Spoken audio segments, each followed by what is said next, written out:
officials. Again, Mr. President, ulitin ko ha. I'm not against Commodore Tariela. For all I know, he did 1,000 good things. Pero yung isa na naka-uniforme siya na may caricature, uncalled for, undiplomatic, hindi official yon. So I would rather, Mr. President, that we make it clear that we cannot vote on a resolution condemning statements, even if you say the nature of the statements without knowing the statement. Last point, Mr. President, the majority leader wanted to clarify, mali ata rinig niya.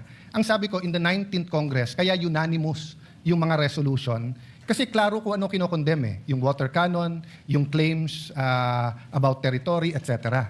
And then yung reply ng Chinese embassy was, how do I put it? Kung baga, parang patas, Mr. President, na ano. Pero dito kasi, Mr. President, simple lang po, no? Kung si President Bongbong kinarikature ng general ng China, pababalikin ko talaga yung ambassador natin pag hindi siya umangal. And pag sinabi nilang official yon, magbabago relationship natin. Pag sinabing unofficial, ibang usapan. So I understand the gentleman from Pampanga, he's talking about the statements of Senator Risa himself and the Chinese embassy. Mr. President, we're preparing for LEDAC tomorrow. We're preparing for the Blue Ribbon Report. I will support Senator Pangilinan's agricultural EDCOM style of agriculture. So we cannot take judicial notice, Mr. President. Even in the court, the gentleman from Pampanga said take judicial notice. What that means in court is that hindi mo nasusundin yung... Yes. Point of order. I did not say judicial notice, Mr. President. I don't know where that came from. I stand corrected, Mr. President. But he said obvious dahil sa nature. Hindi pwedeng ang obvious, Mr. President, because the resolution in its four corners should contain what we are condemning. No? If it's not there, it will be a bad precedent. So may I appeal to the gentleman from Pampanga. Lagyan natin nung kung ano yung statements. We don't have to put all. We will accede, Mr. President. I will now read a number of statements from the official website and account of the Chinese embassy. Wait, hold on, Your Honors. If you will be reading it into the records, are you going to put it as an amendment? No, If Mr. you President, are, just for the information of the because instead of attaching it, Mr. President, we will just place it on record so that that will suffice in terms of being able to for provide reference. for reference, Mr. All right, President. let's do it that Mr. way. President, just for comfortability, I'd rather it be an annex or an amendment. Kasi pag binasa lang dito, Mr. President, mahirap Kailangan pagka binunot natin sa bills.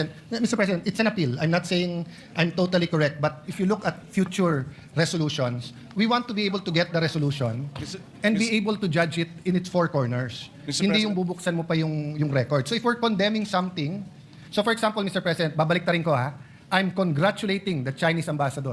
Baka naman i-congratulate ko siya na something na laban. Kahit ilagay ko doon, for his magnanimity. There are different interpretations of magnanimity, Mr. President. So I can shorten my interpolation so we can go to the amendments. But Yes, I was thinking of that. Why don't we terminate the period of interpellation and go into the period of amendments and therefore place that on record or an annex or something to that effect? Subject Will to you- style, Mr. President. If the good gentleman from Taguig and Pateros will be willing to adopt this subject to style after we manifest what will be included in the agenda, the addendum, Mr. President. Mr. President, I Because don't... my concern, Mr. President, is the good gentleman, of course, that this is prerogative. If he wishes to request it, that a clean copy be produced, and therefore they can go through it, etc., then we will not be able to adopt it today, Mr. President. Maybe not even tomorrow, I don't know, because there might be another reason for Mr. us not to President. adopt it, Mr. President. All right, Mr. Senator. President, this is not a bill, it's a resolution. So the clean copy, we've done it before on the screen. Yeah, we can do Wala that. naman second, third reading, Mr. All right. President. In fact, I'm offering to shorten my interpellation. Interpellation. I just All have one or two questions about the whereas clause and the resolution clause, Mr. President. Then, but Mr. President, it's not personal and it's not about this topic. It's really about proper order in the resolution. Mas maganda isang bunutan ng resolution. We know what we're condemning. Yes, Mr. President, and we appreciate the points raised by the good minority leader, just as I hope he appreciates that this is the third request to postpone the matter in terms of voting. So I hope he understands we'd like to vote on this matter already. Mr. President, not to prolong, but why is there a request to postpone? Because we requested a hearing. And it's very interesting, Mr. President. Ang tinatch pa lang natin, Commodore Tariela, ang tinatch pa lang natin is kung may latches or tinouch pa lang natin certain things, Mr. President. Wala pa nga tayo dun sa territory at saka sovereign rights eh. Di ba? So in the view of the minority, we're not actually delaying, it's speeding it up by discussing it here. Because if you ask me, I'd rather we have a hearing on it. And again, to put it on the record, Mr. President, magkakampi tayo pagdating po sa West Philippine Sea, South China Sea, Mr. President. The chairman of the Committee on Foreign Affairs, the Honorable Tulfo, asked for a ceasefire. And I can see his two hats. As a senator, gusto niyang sagutin in the strongest manner the Chinese ambassador and embassy. But as the chairman of the Committee on Foreign Affairs, he has to have another hat, which is to look at the economic, the cultural, the tourism, other things, Mr. President. So, hindi to pabilisan na mapasa ngayon because rest back nga ito ng Senado eh. So, if it was an argument between Senator Risa, Senator Kiko, and the Chinese embassy, but if it's an argument between the Senate and the Chinese embassy, this escalates it, Mr. President. That's why I'm a little bit cautious on that. So if I have an argument, let's say, with the Embassy of Israel or with Iran, same example, puno ng mangga, nag-aaway kami ni Senator Majority Leader, no? And kampi siya sa kanya yung isang gobyerno at nag-aaway kami. Once I file the resolution, Mr. President, mabigat kahit na ito'y tinatawag lang na sense of the Senate. It's the Senate as an institution eh. So now the Chinese embassy has to deal with that all the way up their chain to the foreign minister, to the member of Politburo in charge of foreign affairs, to the president. So if the Chinese government does the same, it doesn't end to our ambassador. Huh? It goes to our foreign secretary. It goes to President Bongbong. So that's the reality there, Mr. President. But I don't intend to delay this or I intend to exhaust the discussion, Mr. President. Yes, Mr. President, we understand the point raised by the good minority leader, except that, like I said, this has been postponed upon the request of this good senator 3 times already. So that's why I hope he understands when I'm appealing to him that hindi natin minamadali ito. Kung minadali natin ito, dapat hindi 3 postponement na pumayag tayo. In good faith, Mr. President. Mr. President, iba lang definition namin minamadali kasi kung may hearing to, mas tatagal pero malalim ang discussion natin. Having said that, I understand where the senator is coming from dahil siya po ang may kasagutan. No? Thank you, Mr. Can I President. go to the point of the whereas clause that talks about the official duties and functions? No? So is it the official duty of Commodore Tariela to come out with a caricature against the Chinese president? May we know what whereas clause you're pertaining to? What number in the first page? The second one, Mr. President, the Philippine officials, including members, Senate, House, and other government, made pronouncements on matters affecting national security, maritime interest in the lawful performance of their official duties and functions. Alright. So, Mr. President, I've monitored yung kay SND, sa DND. I agree with some iba may question, kulang ko sa info. So, hindi ko na tinanong yon. And when SND speaks, he's the alter ego of the President. But when Commodore Tariela speaks, I want to know, is that for the task force? Is that for DFA? Is that for the Office of the President? Or is that for the Coast Guard? Because, Mr. President, official duties and functions, yun precisely ang tanong parate sa Department of Ministries of Foreign Affairs, kung official o hindi. And usually we answer. So eto bang mga caricatures na to ay kay Commodore Tariela lang? Or eto ba ay official policy natin?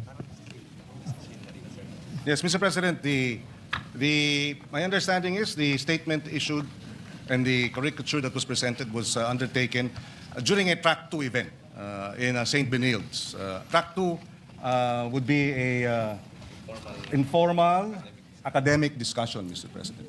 So, in that sense, Mr. President, we see no reason why that should have been avoided, Mr. President. Mr. It's an President. informal academic discussion, Mr. President. Sir President, when you're a general, Commodore, wearing your uniform, hindi po track 2 or 1.5 yon.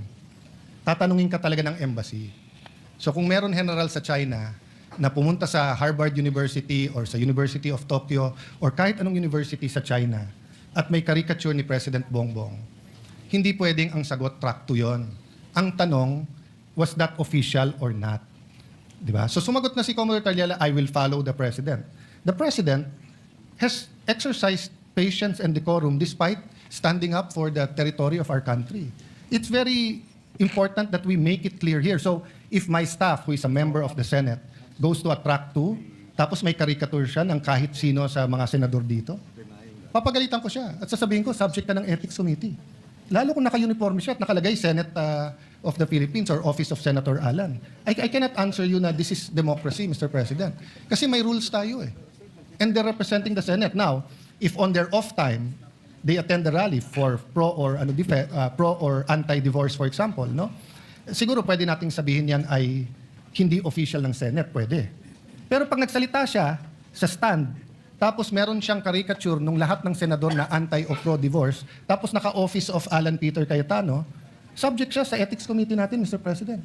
Hindi mo pwedeng sabihin track 2 yun, no? So, we Well, can... apart from that, Mr. President, if I may add, after that statement was released, Malacanang issued a statement, and Malacanang did not reject, did not castigate, did not rebuke Commodore Tariela. So I will take it as that, Mr. President, na nagsalita ng Malacanang about the issue, and there was no condemnation or rebuke by Malacanang of the statement of Commodore Tariela. So I will take it as that, Mr. President. It is not, it is official, and Malacanang tacitly, impliedly, did not reject it, Mr. President. So we take it as official. Sir President, And if the good senator disagrees with it, as China disagrees with it, then that's he's free to do so, Mr. President. But Malacanang has spoken, and the Commodore Tariela, Malacanang has the president has supervision and control over members of the Coast Guard, including Commodore Tariela. If he found it objectionable, then maybe the course of action is for Malacanang, the Office of the President, to file the necessary administrative cases. Wala naman eh. Ang nagrereklamo yung China. Sir President, Walang reklamo ang Office of the President o ang Coast Guard, Mr. President. Ang China ang nagrereklamo. Sir President, may I respond? Go ahead. Yeah. Mr. President, the Filipino people ayaw ng bastos. Pwede tayo mag-disagree, pero follow the proper order and decorum. And being a former Secretary of Foreign Affairs, ang trabaho ng DFA, hindi nga zero-sum game. Magkakampi tayo, walang question pagdating sa territory sovereignty. Nagkakaiba tayo ng approach, pero sana magkaisa tayo na pag mali ang ginawa ng isang empleyado, ay mali. Kasi nga, maraming nanonood sa atin ngayon. So kung bukas, maraming lalabas na meme, democracy yon. Pero kung staff mismo natin ang magmimim sa atin at dito sa session hall, tapos sasabihin natin, pwedeng gawin ng general, pwedeng gawin ng staff, mabigat po yon. Look at the official statement of DFA. At the same time, while the Philippine values debate on our difference in national position, the department recognizes the need for sober, professional, and respectful exchanges in the public sphere. Such is not contradictory to national interest. Siyempre po, Mr. President, hindi pwedeng pangunahan ng DFA ang presidente. Alter ego lang yun, dinatanggal yun. Exactly. Pero hindi exactly, Mr. President. Nanginginig ngayon. Nagpre-cringe ang mga taga-DFA kung sasabihin natin track 2 yan o track 1.5 at nagpre-cringe sila pag sinabing ang general ay pwedeng mag-caricature ng leader or flag ng ibang bansa. Because we are part of the United Nations. We are part of the civilized society. Hindi tayo fraternity na rumble na kahit anong gawin ng ating kasama pag mali.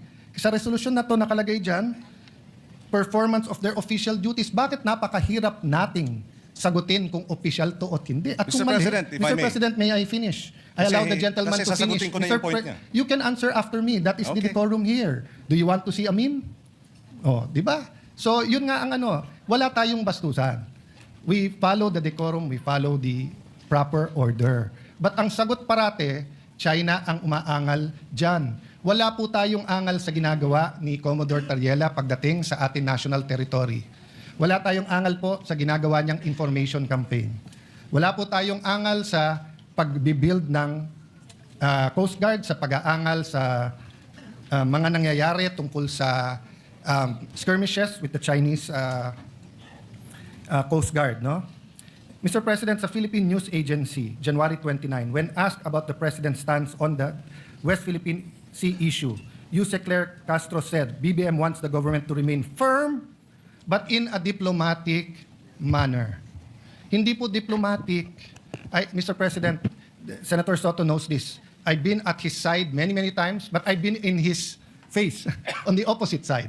When I was minority leader, siya majority leader. This is the first time I had the pleasure na siya ang Senate President ko because I was not in the Senate noon.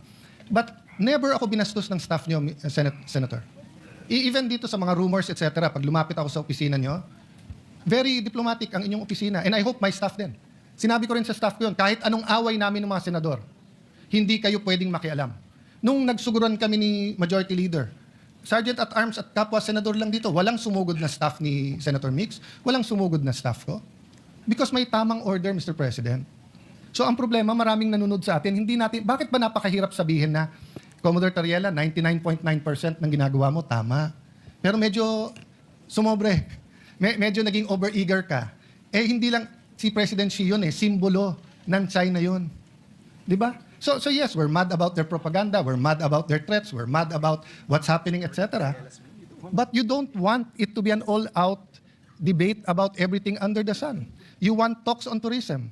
You want talks on OFWs. There's also hundreds of thousands of Filipinos in Hong Kong, in Macau, and kahit undocumented, marami din sa Shanghai, meron din sa Beijing. Di ba? So, we want that level of civility. Yun lang naman ang tinatanong Can the Senate not condemn those who are to be condemned because mali kung paano kausapin, ituring, ipaglaban ang stand sa mga senador natin? Pero yung isa nating empleyado o kapwa-empleyado na Commodore sa Coast Guard, hindi ba natin pwedeng sabihin, Sir, we respect you, pero huwag kang pupunta sa university naka-uniforme, tapos ganyan ang presentation mo.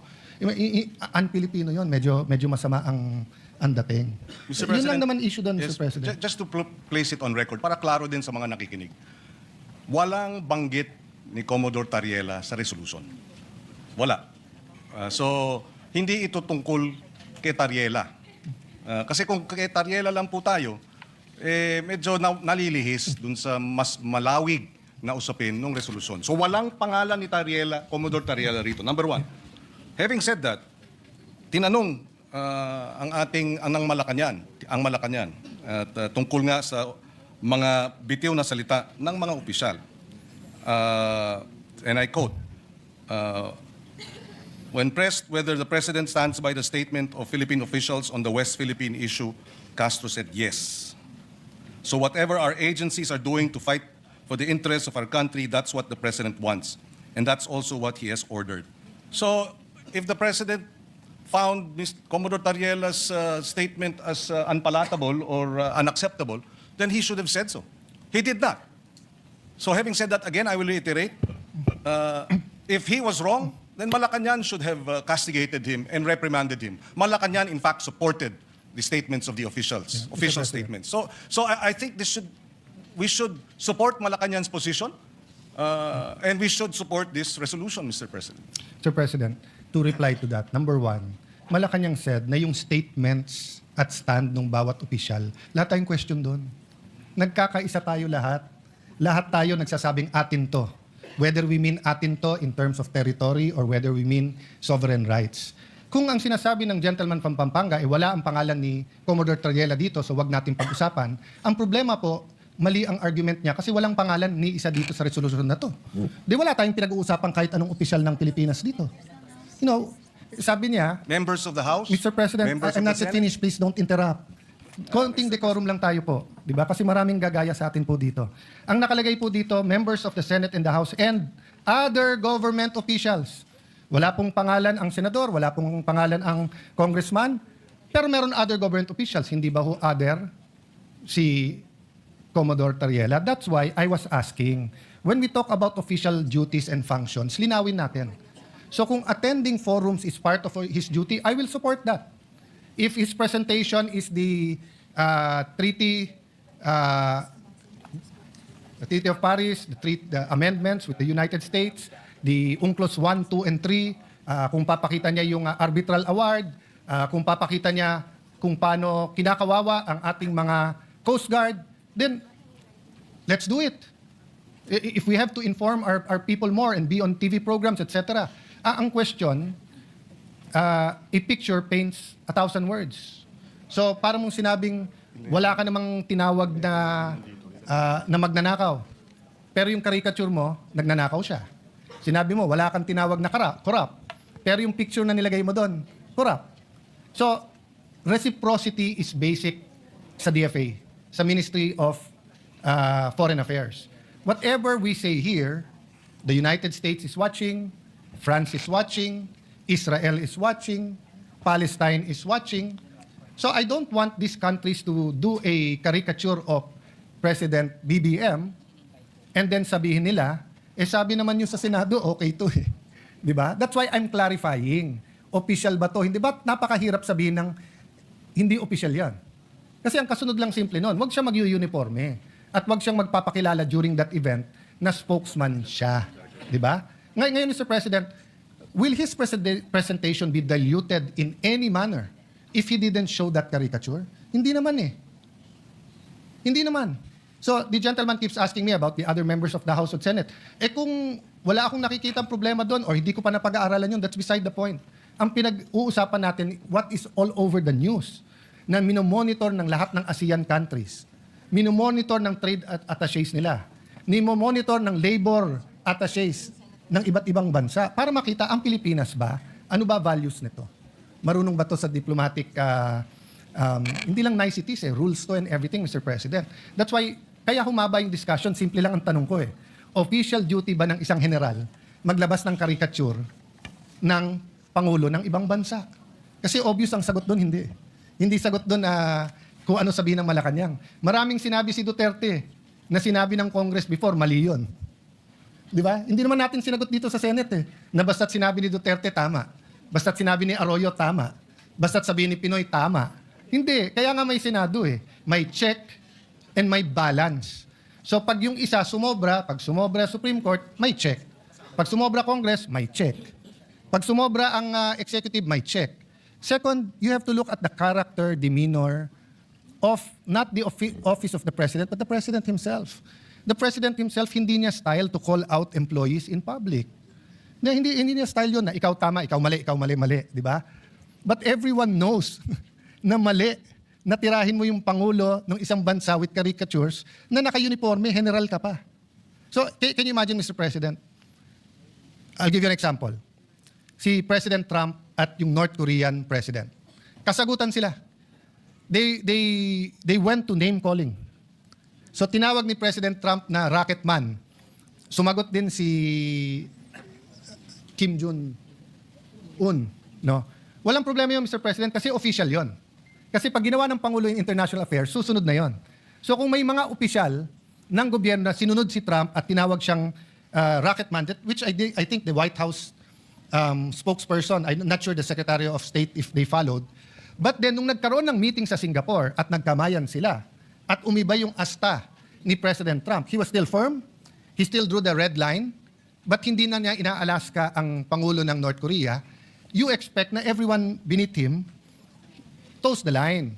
Sa atin, nakita nyo naman po, kumakamay. Lumapit ang Pangulo. Was that APEC or ASEAN, di ba? Just so that ma-communicate, may dispute tayo, pero neighbors tayo. Di ba? Para ma-dispute, walang personalan to. For whatever purpose, I admired President Marcos for going near the Chinese president. And then may general ka, ganito nangyayari, tapos hindi kayang sabihin ng Senado, mali.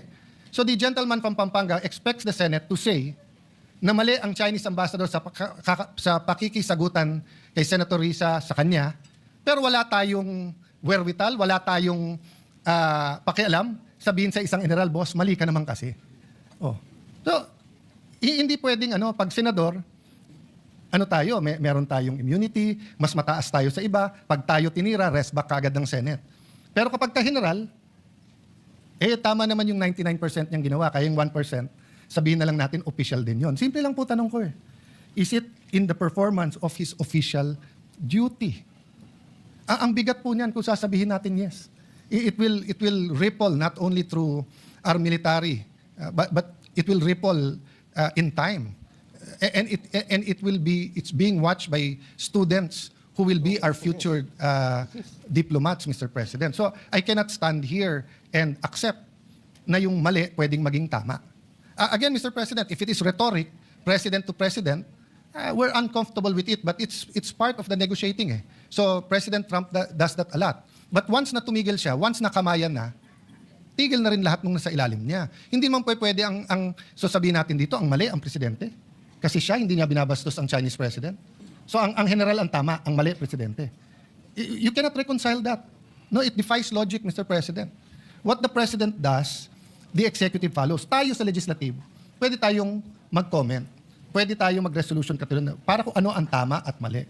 That's why, Mr. President, I want to know, sino-sinong official ba to?